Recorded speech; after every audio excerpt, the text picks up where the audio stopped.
اللہ تعالیٰ نے حضرت آدم علیہ السلام سے حضرت بی بی حوا رضی اللہ تعالی عنہا کو پیدا فرمایا تو حضرت آدم علیہ السلام نے ان کی طرف دست محبت بڑھانے کا ارادہ کیا تو فرشتوں نے عرض کی، اے آدم علیہ السلام ٹھہر جائیے، پہلے ان کا مہر ادا کیجیے۔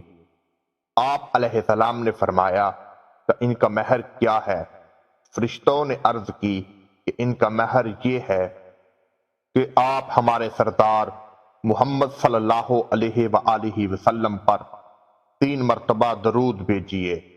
چنانچہ آپ علیہ السلام نے درود پڑھا اور فرشتوں کی گواہی سے آپ علیہ السلام کا حضرت بی بی حوا رضی اللہ تعالی عنہ سے نکاح ہو گیا۔ اس سے معلوم ہوا کہ نبی کریم صلی اللہ علیہ وآلہ وسلم ہر موجودہ چیز کے لیے وسیلہ ہیں۔ اللہ تعالیٰ نے زمین و آسمان بنانے سے پہلے فرشتوں کو پیدا فرمایا، پھر جنات کو آگ کے چھولے سے پیدا کیا اور ان کے بعد انسان کو پیدا کیا گیا۔ سب سے پہلے انسان اللہ کے پیارے نبی حضرت آدم علیہ السلام ہیں اور آپ پہلے رسول ہیں جو شریعت لے کر اپنی اولاد کی جانب بھیجے گئے۔ حضرت نوح علیہ السلام کو اول الرسول اس وجہ سے کہا جاتا ہے کہ آپ علیہ السلام کفر و شرک پھیلنے کے بعد سب سے پہلے مخلوق کی ہدایت کے لیے بھیجے گئے۔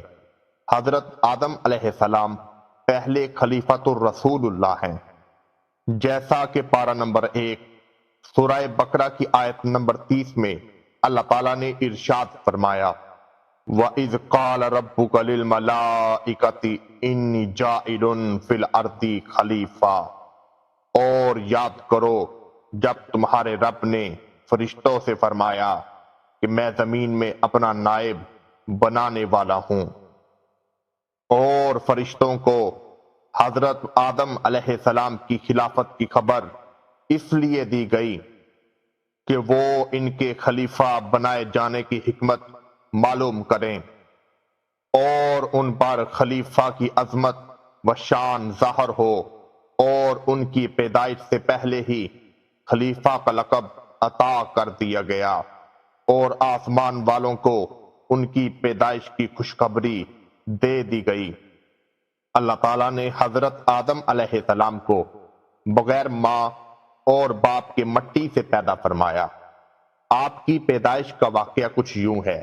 اللہ تعالیٰ نے حضرت جبرائیل علیہ السلام کو حکم ارشاد فرمایا کہ زمین سے ایک مٹھی مٹی اٹھا کر لاؤ۔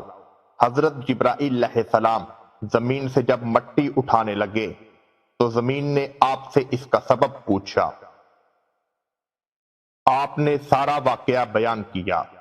اس پر زمین کہنے لگی کہ میں خدا کی پناہ چاہتی ہوں، اس بات سے مجھے کم نہ کیا جائے اور میری کوئی چیز خراب نہ کی جائے۔ حضرت جبرائیل علیہ السلام مٹی لیے بغیر واپس لوٹ گئے اور عرض کی، اے میرے رب، زمین نے تیری پناہ مانگی ہے تو میں تیرے نام پاک اور تیری عزت کا ادب کرتے ہوئے واپس آ گیا اور اسے پناہ دے دی۔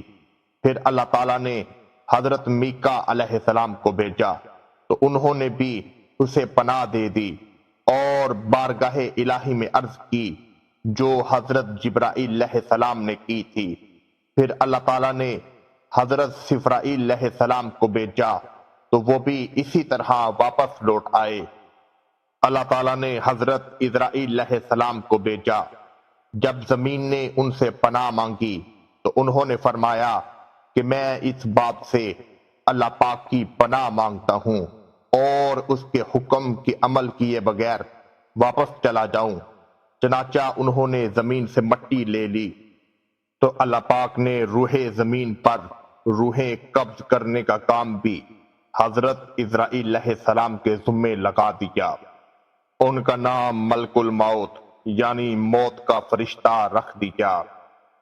اللہ پاک کے پیارے نبی حضرت محمد صلی اللہ علیہ وآلہ وسلم نے ارشاد فرمایا، اللہ پاک نے حضرت آدم علیہ السلام کو ایک مٹھی سے پیدا فرمایا۔ حضرت آدم علیہ السلام کی مٹی میں 60 قسم کے رنگ شامل تھے، وہ تمام آپ کی اولاد میں پائے جاتے ہیں۔ حضرت آدم علیہ السلام کو آدم کیوں کہتے ہیں؟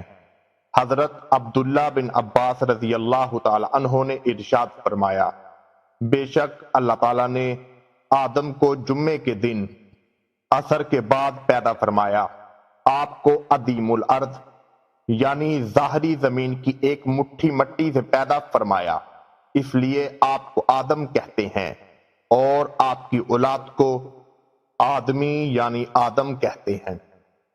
حضرت آدم علیہ السلام چونکہ تمام انسانوں کے والد ہیں، اسی لیے آپ کی ایک کنیت ابو البشر یعنی تمام انسانوں کے والد ہیں۔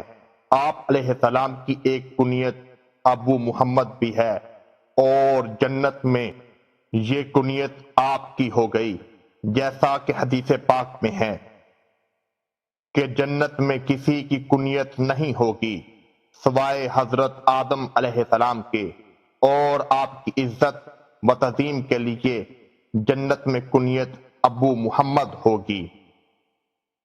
زمین میں چشمے کیسے جاری ہوئے؟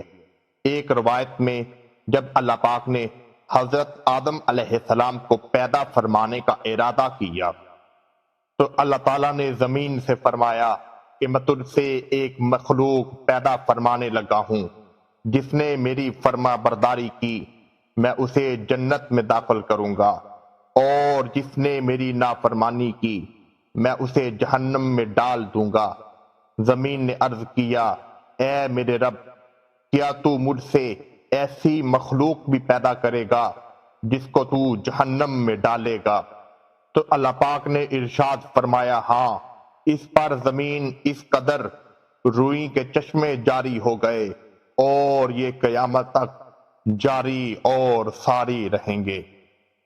اگر سانسوں نے وفا کی اور سانسیں چلتی رہیں تو انشاءاللہ آنے والی ویڈیو میں ضرور ملیں گے۔ اللہ تعالیٰ سے دعا ہے کہ ہم نے حضرت آدم علیہ السلام کا ذکر کیا، ان کے صدقے تمام امت مسلمہ کی بخشش اور مغفرت فرما، آمین ثم آمین۔